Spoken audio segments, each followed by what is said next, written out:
मैं हूं आबिद हुसैन शेख, आपका खैर मकदम है कर्नाटक एक्सप्रेस में। सबसे पहले नजर आज की हेडलाइंस।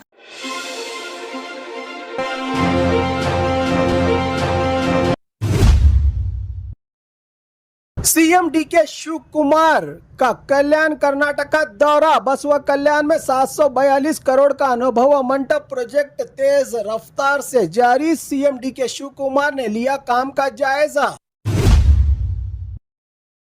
सरकारी स्कूल या खतरे का घर, छत से टपकता पानी, डर के साए में पड़ रहे हैं बच्चे। राम मंदिर डोनेशन केस में बड़ा खुलासा, 1 किलो सोना गायब, एसआईटी की तेज हुई जांच। मंडिया एसपी शोभा रानी का दर्द छलका मीडिया के आगे। कानून के मुताबिक काम किया फिर भी बदनाम किया जा रहा है मुझे। बेलगाम में बारिश का कहर, मलप्रभा नदी उफान पर, मारुति मंदिर डूबा पानी में। बस स्टॉप पर लावारिस नवजात बच्ची मिलने से मची हलचल। चड्डी के बाद अब चिंदी गैंग का खौफ, कबाड़ी बनकर कर रहे हैं चोरी। 2 जिलों में रेड, 18 जिलों में ऑरेंज और 11 जिलों में येलो अलर्ट जारी। बेंगलुरु में फुटपाथ एनक्रोचमेंट के खिलाफ कल होगा प्रोटेस्ट। अब खबरें विस्तार से। सीएम डीके शिवकुमार का कल्याण कर्नाटक का दौरा। बसवा कल्याण में 742 करोड़ का अनुभव मंडप प्रोजेक्ट तेज रफ्तार से जारी। सीएम डीके शिवकुमार ने लिया काम का जायजा। कल्याण कर्नाटका के दौरे पर निकले कर्नाटका के चीफ मिनिस्टर डीके शिवकुमार ने बसवन्ना जी की कर्म भूमि बसवा कल्याण में बन रहे 742 करोड़ रुपयों के भव्य अनुभव मंडप प्रोजेक्ट का जायजा लिया। सीएम ने अधिकारियों के साथ बैठक कर काम की क्वालिटी और प्रोग्रेस की पूरी जानकारी ली और निर्धारित समय के अंदर प्रोजेक्ट को बेहतरीन गुणवत्ता के साथ पूरा करने के डायरेक्शन दिए गए। इस मौके पर ग्रामीण विकास मंत्री ईश्वर खंड्रे और मेडिकल एजुकेशन मिनिस्टर शरण प्रकाश पाटिल भी मौजूद रहे। सभी ने मिलकर प्रोजेक्ट की प्रगति का रिव्यू किया और काम की रफ्तार बढ़ाने पर जोर दिया। सीएम डीके शिवकुमार ने अक्का पड़ी महिला कार्यक्रम में भी हिस्सा लिया। उन्होंने कहा कि महिला ही परिवार और समाज की असली ताकत है। महिला के बिना न परिवार है और न ही समाज। उन्होंने महिला सुरक्षा, सशक्तिकरण, स्वाभिमान से जीने और फाइनेंशियल कंडीशन में सुधार के लिए राज्य सरकार की गारंटी योजनाओं और अक्का पड़ी अभियान की तारीफ की। सीएम ने हर ग्राम पंचायत में महिला संगठनों को मजबूत बनाने, लड़कियों को बेहतर शिक्षा देने और महिलाओं को ग्राम पंचायत से लेकर पार्लियामेंट तक लीडरशिप में आगे बढ़ने की अपील की। साथ ही युवाओं में राष्ट्रीय एकता और भाईचारा बढ़ाने के लिए भारत जोड़ो युवा शक्ति संघ बनाने का भी ऐलान किया। कल्याण कर्नाटका में बारिश की कमी और सूखे के हालात पर भी सीएम ने चिंता जताते हुए कहा कि वो जिलों के अधिकारियों के साथ बैठक करके हालात का जायजा लेंगे और जरूरी कदम उठाएंगे। सरकारी स्कूल या खतरे का घर, छत से टपकता पानी, डर के साए में पड़ रहे हैं बच्चे। दावणगेरे जिला चन्नागिरी तालुका के यल्डोहल्ली गवर्नमेंट प्राइमरी स्कूल की हालत बेहद ही खराब हो चुकी है। हल्की सी बारिश होते ही स्कूल की छत से पानी टपकने लगता है और क्लासरूम तालाब बन जाते हैं। बच्चे मजबूरन इसी खतरनाक माहौल में पढ़ाई कर रहे हैं। स्कूल की दीवारों में दरारें पड़ चुकी हैं, छत कभी भी गिर सकता है। गाँव वालों और पेरेंट्स ने कई बार अधिकारियों से स्कूल की मरम्मत की मांग की, लेकिन अब तक कोई कदम नहीं उठाया गया। 150 से ज्यादा गरीब मजदूर परिवारों के बच्चों की जिंदगी खतरे में है। गांव के लोगों ने सरकार और शिक्षा विभाग से तुरंत स्कूल की मरम्मत करने की मांग की है ताकि किसी बड़े हादसे से पहले बच्चों की जान बचाई जा सके। राम मंदिर डोनेशन केस में बड़ा खुलासा, 1 किलो सोना गायब, एसआईटी की तेज हुई जांच।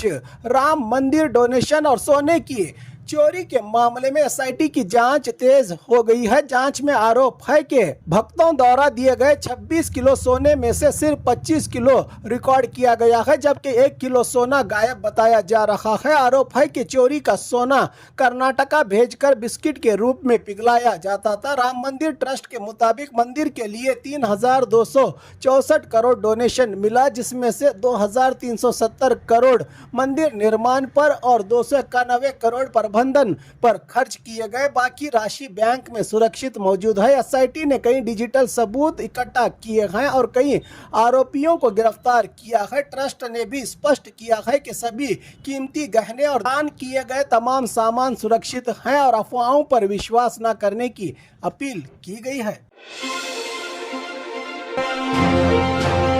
मंडिया एसपी शोभा रानी का दर्द छलका मीडिया के आगे। कानून के मुताबिक काम किया फिर भी बदनाम किया जा रहा है मुझे। मंडिया फायरिंग केस को लेकर लगातार हो रही क्रिटिसाइज के बीच जिला एसपी डॉक्टर विजय शोभा रानी ने पहली बार खुलकर अपनी बात मीडिया के आगे रखी। उन्होंने कहा कि पुलिस ने कानून के मुताबिक एफआईआर दर्ज की, आर्म्स एक्ट की सख्त धाराएं लगाई गई हैं और जांच पूरी ईमानदारी से की जा रही है, फिर भी उनके खिलाफ अफवाह और गलत प्रचार किया जा रहा है। एसपी ने कहा कि विक्टिम शिकायत देने को भी तैयार नहीं था, लेकिन पुलिस ने खुद पहल करके केस दर्ज किया और आरोपियों के खिलाफ कार्रवाई की। उन्होंने ये भी कहा कि उनके बयान को तोड़ मरोड़ कर पेश किया गया और बिना वजह उन्हें निशाना बनाया जा रहा है। शोभा रानी ने दुख जताते हुए कहा, मैंने अपनी ड्यूटी ईमानदारी से निभाई है, फिर भी कुछ लोग सिर्फ मुझे ही टारगेट कर रहे हैं, जिससे मुझे मायूसी हुई है, कहा मंडिया जिला एसपी। इन्होंने बेलगाम में बारिश का कहर, मलप्रभा नदी उफान पर, मारुति मंदिर डूबा पानी में। बेलगाम के खानापुर तालुका के हब्बानट्टी गांव में लगातार तेज बारिश के बाद मलप्रभा नदी उफान पर बह रही है। नदी का पानी बढ़ने से मारुति मंदिर का हिस्सा पानी में डूब गया है, जबकि श्री राम, सीता और लक्ष्मण जी की मूर्तियां भी पानी में घिर गई हैं। मंदिर के सामने मौजूद शिव मंदिर भी पानी में समा गया है। महाराष्ट्र के घाट सेक्शन में हो रही लगातार बारिश का इफेक्ट बेलगाम की नदियों और डैम पर साफ दिख रहा है। प्रशासन ने लोगों से नदी के किनारे जाने और बाढ़ प्रभावित इलाकों से दूर रहने और सावधानी बरतने की अपील की है। बस स्टॉप पर लावारिस नवजात बच्ची मिलने से मची हलचल, पुलिस ने बचाई मासूम की जान। शिवमोगा जिला होसनगर तालुका गवटूरू बस स्टॉप पर एक 10 से 15 दिन की नवजात बच्ची लावारिस हालत में मिली। मासूम को कपड़े में लपेटकर एक बैग के अंदर साथ में दूध की बोतल रखकर छोड़ दिया गया था। रात करीब 9 बजे बच्ची के रोने की आवाज सुनकर एक स्थानीय व्यक्ति ने पुलिस को इसकी जानकारी दी। पुलिस ने तुरंत बच्ची को बचाकर गवर्नमेंट हॉस्पिटल में भर्ती करवाया, जहां उसका इलाज और देखभाल दोनों जारी है। पुलिस ने मामला दर्ज कर जांच शुरू कर दी है। यह दिल दुखा देने वाली घटना एक बार फिर बेटियों को लेकर समाज में मौजूद गलत सोच पर गंभीर सवाल खड़े करती है। चड्डी के बाद अब चिंदी गैंग का खौफ, कबाड़ी बनकर कर रहे हैं चोरी। चिकमंगलुरु जिला के शेट्टीकोप्पा गांव में एक नया चिंदी गैंग एक्टिव होने की बात सामने आई है। आरोप है कि कुछ लोग कबाड़ी या रद्दी जमा करने वाले बनकर इलाके में घूमते हैं और मौका मिलते ही कीमती सामान चुरा कर फरार हो जाते हैं। बताया जा रहा है कि सरकारी स्कूल का वाटर मीटर और कई अन्य सामान चोरी हुआ है। पूरी घटना सीसीटीवी कैमरा में कैद हो गई है। पुलिस मामले की जाँच कर रही है और सीसीटीवी के आधार पर आरोपियों की तलाश जारी है। पुलिस ने लोगों से अपील की है कि अनजान लोगों पर नजर रखें और किसी भी संदिग्ध हरकत की तुरंत जानकारी पुलिस को दें।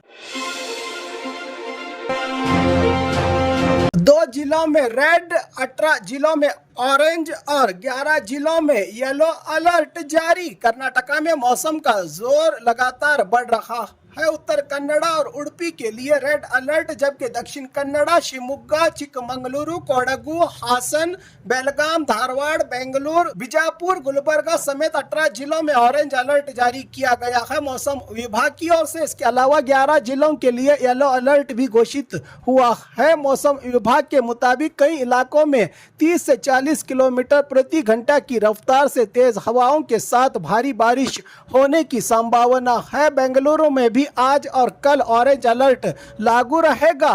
समुद्री इलाकों के मछुआरों को समंदर में न जाने की सख्त डायरेक्शन दी गई है। प्रशासन ने लोगों से अपील की है कि तेज बारिश, पानी भरने, पेड़ गिरने और बिजली के तारों से दूर रहे। जनता जरूरत के बिना सफर न करे और मौसम विभाग की डायरेक्शनों का पालन करें।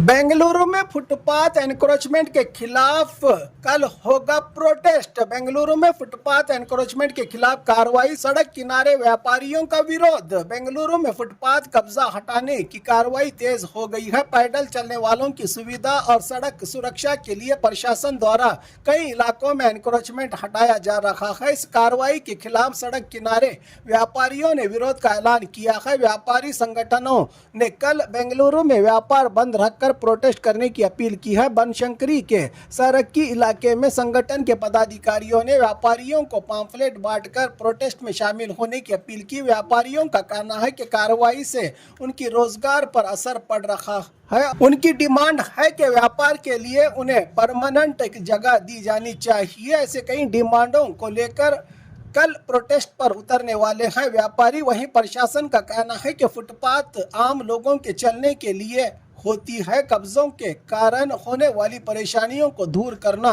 जरूरी बताया संबंधित पालिका के अधिकारियों ने। और खबरों के लिए देखते रहिए कर्नाटक एक्सप्रेस।